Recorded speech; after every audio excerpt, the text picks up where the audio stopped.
My name is Beston. I live in Cape Town. Also, I do delivery.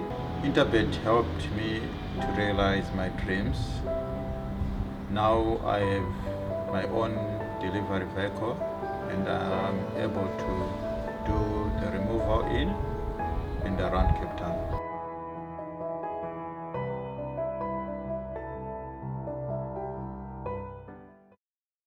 Race number 8, which is the final race on the day, New Turf Carriers VP Quarantine Station, Fillies and Mares 74 handicap over 1600 meters, jumps at 20 past 4 on the afternoon. Now before we get into the 8th race on the day, we do have a rerun for you, that of Malcolm's Dream, when finishing second last time out, and then an interview with Byron Foster. Mysterious Girl. Now Magical Flight's putting on the pressure. Malcolm's Dream on the inside, Escapologist, and then Crazy Blues. It's Malcolm's Dream on the inside and Magical Flight. These are the two. Malcolm's Dream and Magical Flight. They're having a head-bobbing duel. Malcolm's Dream and Magical Flight. There's nothing in it. Magical Flight won it. Second will go to Malcolm's Dream, Perry Vadome, maybe Escapologist fourth. Yeah, Jazz Diva also in a good space. Robert's been really pleased with her in the last few days. She's really got a good bounce to her step, and she put up a good grasswork last week, and another one that we think is in a good space.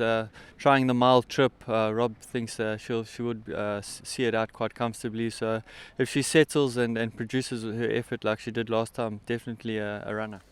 Welcome back, and race number 8, we obviously saw Malcolm Dream run a very nice race last time out behind that Sean Terry filly, Magical Flight, and that was of course on KZN Breeders' Day. Now, Graham, I think that this filly is going to run a huge race because she was under sufferance on that occasion. She ran above her rating, and she put in a big fight. She gave Magical Flight supporters a huge scare on that occasion, and Samangu Kumalo just managed to get the best out of her to get the victory. But I think this filly, she meets the right type of field, and just based on that performance, the deep draw isn't a concern for me. She races from midfield, and Cole Dicker knows her well, and I think that this filly could certainly go one better.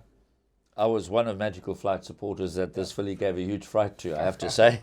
So yes, I'm in the camp of number 10, Malcolm's Dream. Wide draw, yes, but Cole Dickon, look at his strike rate for Mark Dixon. Seven wins from 32 rides, and he's won twice on this daughter of Master My Fate. So Malcolm's Dream, top of the list for me. It's a wide open race. It's a Fillies and Mares 74 handicap. So before we get too carried away, they're betting wide. They're betting around 5-1 the field.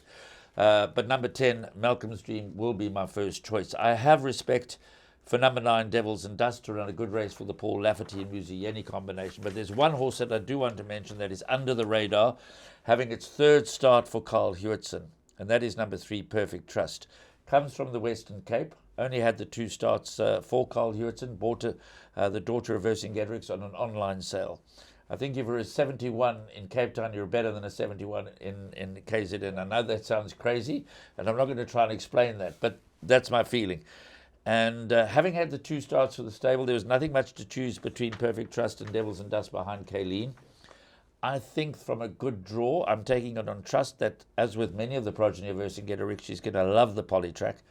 I think Perfect Trust is going to run a big race from gate number 3.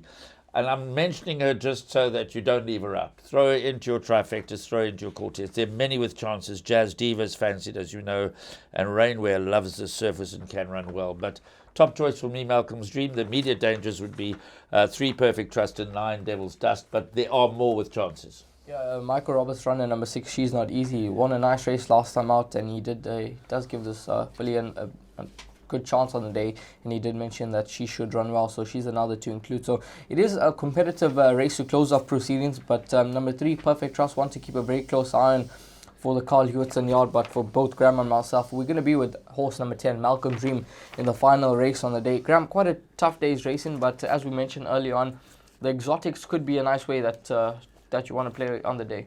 Yeah, look, you might have to go light in a couple of the legs. We've suggested where possibly you can go light. Shanta's Pride is one of our fancies for the day, and maybe USA's Hope will carry us through. But all the races are competitive, and some guys are going to play it without a banker and go 3 horses by 4 horses by 3 horses by 4 horses, etc., and then just hope that the short list that you pick, that the winner comes from that short list. But it's a competitive day's racing. Of that, there is no doubt. But I found some nice horses at big prices that I'm looking forward to seeing how they run. Well, I mean, if Wasim happens to come and Zinekele Hollywood bound, well, then I'm sure that you'll certainly be smiling. But a competitive day's racing on Sunday at Hollywoodbets Greyville. Hopefully, Graham and myself have managed to guide you in the right direction. And all the best with whatever bet you decide to play.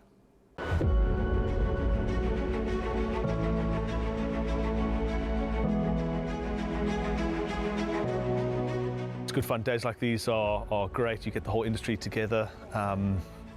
And to have, companies and corporations like Interbet and Cape Racing who are so generous with sort of time and energy into making a day like this possible is it's fantastic for everyone.